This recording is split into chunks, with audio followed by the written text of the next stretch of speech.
Tips gandakan dividen tabung haji. Subhanallahi maulana. Nak tahu caranya? Save video ni dulu, nanti senang nak cari.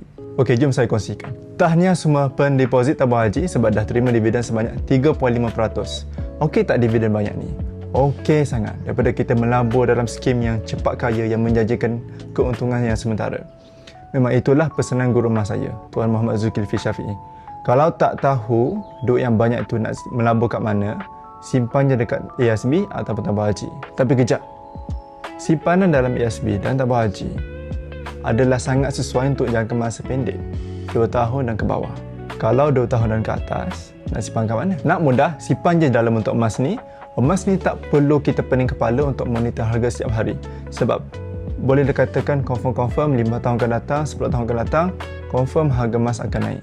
Dan pastikan bila kita simpan emas, dapat emas fizikal, bukan sekadar atas nombor saja. Jadi bagi sesiapa yang nak mulakan simpanan emas rendah RM100, nak simpan lebih, tak ada masalah, lagi bagus. Boleh klik link di bio saya bantu anda sebanyak insya-Allah.